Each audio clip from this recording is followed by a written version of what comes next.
কে কে কে ওখানে? ভূত এফএম।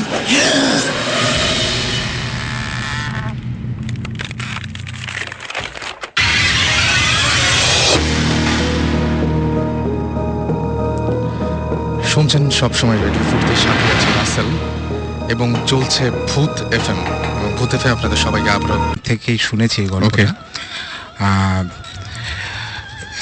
কিছু না হলেও এটা 60s গল্প হবে।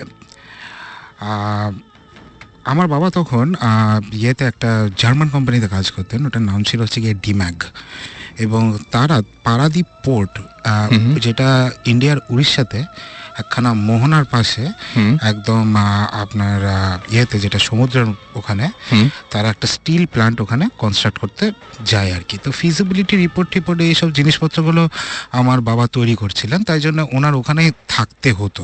উনি ওখানে একটা সার্কিট হাউসে থাকতেন আর একাই থাকতেন। ওকে, তো এরকম একদিন হঠাৎ উনি ওনার যে খাস বেয়ারা থাকে তার থেকে শুনলেন যে মোহনার পাশে একটা গ্রামে নাকি খুব সুন্দর ইলিশ মাছ উঠেছে। তো ইলিশ মাছের লোভ সামলাতে পারলো না আমার বাবা। আমিও লোভী, উনিও লোভী ছিলেন। হ্যাঁ, আমরা খেতে খুব ভালোবাসি আর কি সবাই। তো লোভ না সামলাতে পেরে এবং উড়িষ্যায় অনেকদিন ইলিশ মাছ পায় না বলে উনি চলে গেলেন গ্রামের দিকে। সাথে সবসময় উনি ওনার একখানা .32 একটা রিভলভার রাখতেন। ইট ওয়াজ আপনার একটা কনস্টেবলের edition of Smith and Wesson I think. So he use to always keep it with him. Torch রাখতেন এবং এগুলো নিয়ে উনি দিলেন হাঁটা। তো হাঁটতে হাঁটতে সবাই খালি, গ্রামে যদি আপনি কাউকে জিজ্ঞেস করেন যে ভাই এটা কত দূর, এই তো নাক বরাবর চলে যান, সামনে একটু সামনে। হ্যাঁ, এবং অনেক ডিস্টেন্স উনি কভার করে ফেলেন। এবং অনেক ডিস্টেন্স কভার করার পরে ওই যে নুলিয়াদের যে গ্রামটা ছিল সেই গ্রামটাতে উনি চলেও যান এবং ওইখান থেকে দুটা বিশাল বিশাল সাইজের ফ্রেশ ইলিশ মাছ একদম মোহনাতে ধরা, হ্যাঁ, নিয়ে খুব খুশি মনে উনি চলে আসছেন আর কি। ঠিক এই সময় যেটা হয়, উনি জিজ্ঞেস করেন যে ভাই কোনো শর্টকাট আছে নাকি, মানে যেই ঘুরায় ঘুরায় আসলাম রে ভাই, মানে একটু শর্টকাট পৌঁছে যাওয়া যায় ফেরার সময় তাহলে একটু বেটার হয়।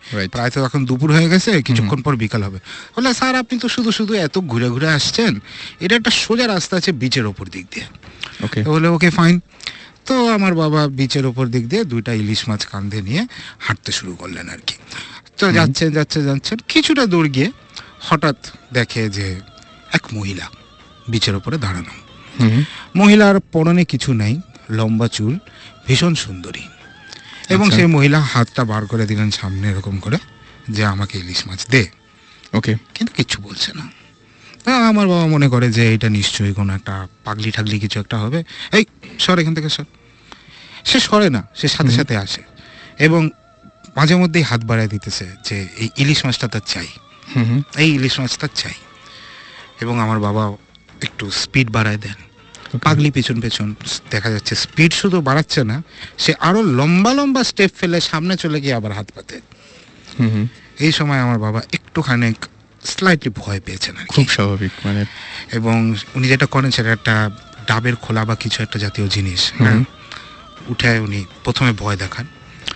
ভয় পায় না, সিনারি নাই, ছুঁড়ে মারে এবং that goes through and through her, মানে এপার থেকে ওপার, মানে একদম যেন ঢুকলো এবং শাট করে ওখান থেকে বেরোলো। জাস্ট মনে হচ্ছে একটা মানে ছায়া, সেই ছায়ার এপাশ থেকে ওপাশে চলে গেল। কিন্তু একদম যেটা মনে হচ্ছে যে ইট ইজ আ প্রপার, নাকি মানে একদম প্রপার ফিগার আর কি।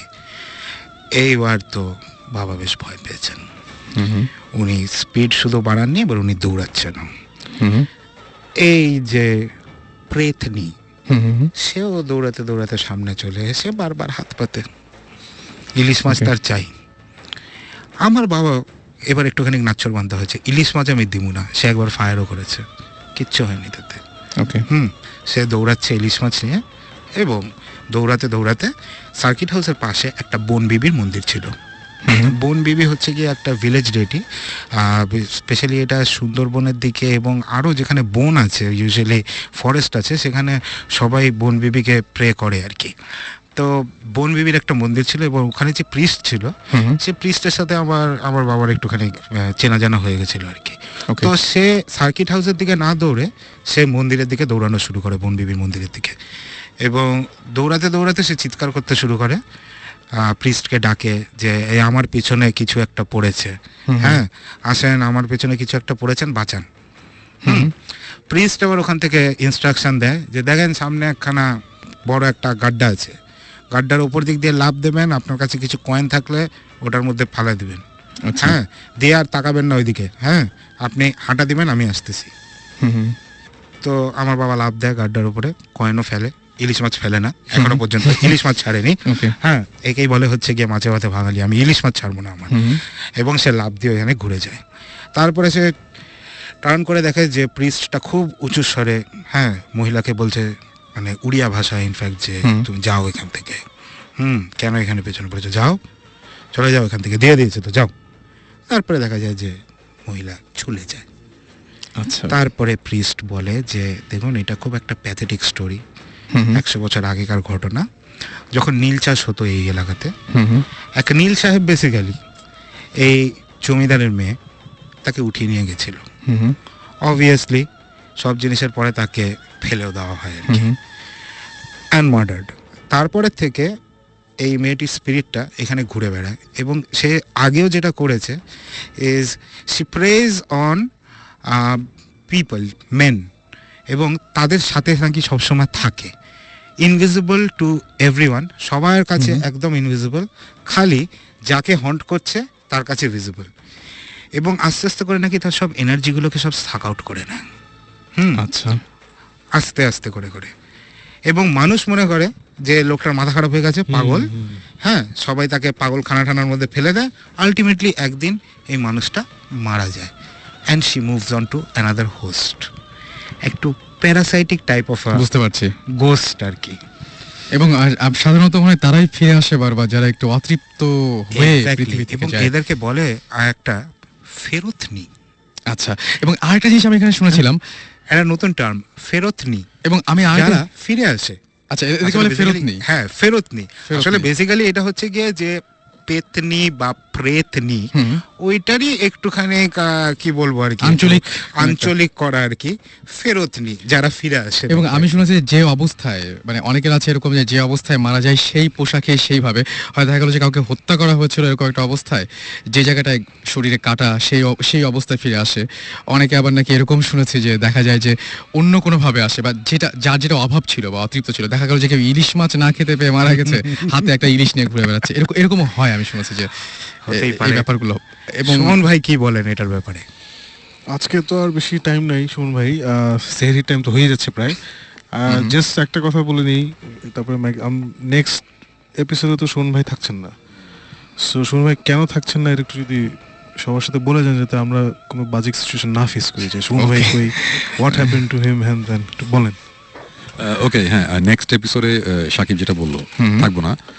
সো কৌশিকদা আপনি ফ্রি থাকলে ডেফিনেটলি নিশ্চয়ই আছে জয়েন এখানে। করবেন আর কি। সো আমি অ্যাকচুয়ালি থাকছি না, বিকজ আমার একটু দেশের বাইরে যেতে হচ্ছে। এটার সাথেও একটা ভূতের একটা সম্পর্ক আছে। ওয়েল, দ্য থিং ইজ, আমাদের গত এপিসোডে বলেছিলাম যে আমাদের ভৌতিক টিমের সাথে একটা কানেকশন হয়ে গেছে আমাদের বাইরের যে ঘোস্ট হান্টার্স যে টিমটা টিভিতে এক্সএনে দেখায়, ইনফ্যাক্ট ঘোস্ট হান্টার্স, তো ওদের সাথে আমাদের বেশ কয়েকদিন ধরেই যোগাযোগ চলছে অনেক ব্যাপারে। সো ওদের আমরা কিছু কেস ফাইল ওদের সাথে আমরা শেয়ার করেছি। সো ওরা বেশ ইন্টারেস্টেড এগুলো শুনে, যে বাংলাদেশ থেকে এরকম আমরা একটা জিনিস করছি। সো যেটা হয়েছে, তারা ওয়েস্ট ভার্জিনিয়াতে একটা এই মাসের 28 তারিখ তারা একটা ইনভেস্টিগেশনে যাচ্ছে। ওখানে একটা প্রায় 150 বছরের পুরনো একটা পাগলা গারদ, একটা মেন্টাল ইনস্টিটিউশন, সাম লুনেটিক অ্যাসাইলাম।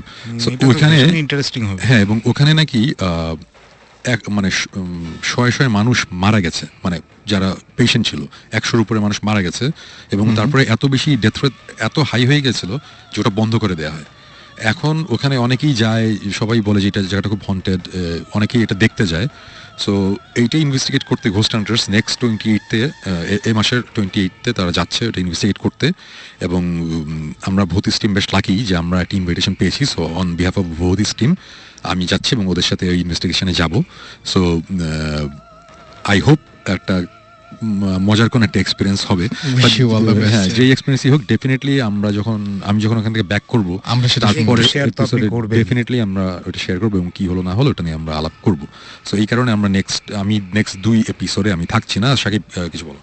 হ্যাঁ না, লুনেটিক অ্যাসাইলামটা খুব ইন্টারেস্টিং আরেকটা কারণে যে এখনকার দিনে পাগলাগারোদের যারা মেন্টালি আনস্টেবল যে চিকিৎসাটা করা হয় এটা খুবই নতুন ইন দ্য সেন্স দ্যাট গত সে 40-50 বছরে এই হিউম্যান ট্রিটমেন্টটা মানে ট্রিটিং দেম অ্যাজ পিপল, পাগলদেরকে ঠিক মতো ব্যবহার করে ওদের সাথে সুন্দর করে ওদের দেখে মানে যতটুকু সম্ভব এই ইনস্টিটিউশনটা যেটা সুমন ভাই বললো 150 বছর 200 বছর পুরনো। সো আগে কিন্তু যারা পাগল হয়ে যেত তাদেরকে অমানসিক সব ট্রিটমেন্ট দেওয়া হতো, মানে literally electric shock therapy, brain কেটে মাথা কেটে ব্রেন খুলে খুলে দেখা হতো ওদের ফাংশনস কি হচ্ছে, বিকজ কেউ জানতো না তো একটা লোক পাগল হয়ে গেছে যে সো কি করলেও ঠিক হবে কেউ জানতো না। সো ওই জানার জন্যই হোক বা যে কারণে হোক মানে অমানসিক সব টর্চার করা হতো এদের উপরে। সো সুমন ভাই যেটা বললেন যে ডেথ রেট বাড়ার পিছনে this was a big factor আর কি।